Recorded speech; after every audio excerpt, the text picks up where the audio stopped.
बोध जीवन मार्ग। कुशल कर्म, अकुशल कर्म तथा पाप।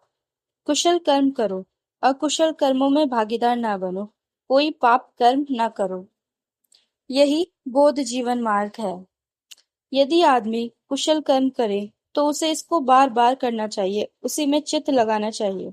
कुशल कर्मों का संचय सुखकर होता है। अच्छाई के बारे में यूं ही मत सोचो कि मैं इसे प्राप्त नहीं कर सकूंगा। बूंद बूंद से घड़ा भर जाता है। इसी प्रकार थोड़ा थोड़ा संचय करके कुशल कर्मों में वृद्धि होती है। जिस काम को करके आदमी को पछताना ना पड़े और जिसके फल को वह आनंदित होकर और संतुष्ट होकर भोग सके, उस काम का करना अच्छा है। जिस काम को करके आदमी को पश्चाताप ना हो और जिसके फल को हर्ष और संतुष्टि से भोगा जा सके, उस काम का करना अच्छा है।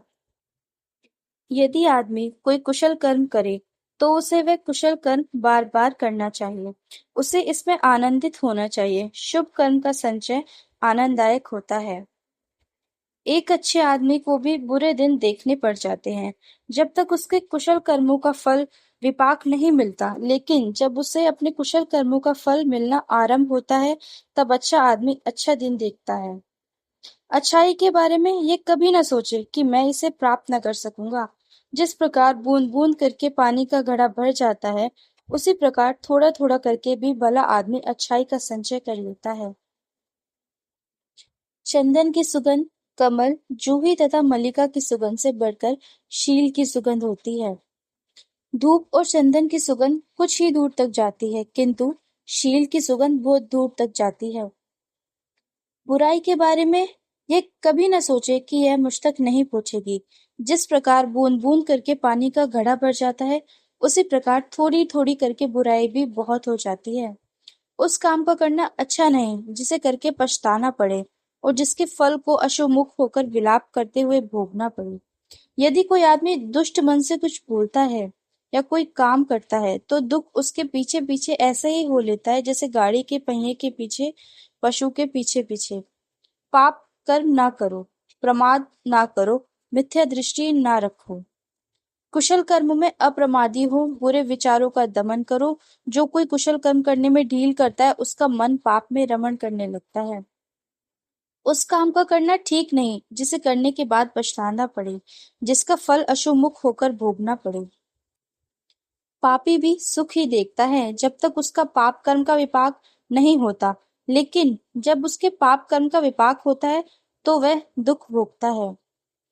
किसी आदमी को बुराई के प्रति असावधान होकर यह नहीं सोचना चाहिए कि यह मुझ तक नहीं पहुंच सकेगी। जैसे पानी की बूंदों के गिरने से भी घड़ा भर जाता है, इसी प्रकार थोड़ा थोड़ा संचय करते हुए मूर्ख आदमी पाप से भर जाता है।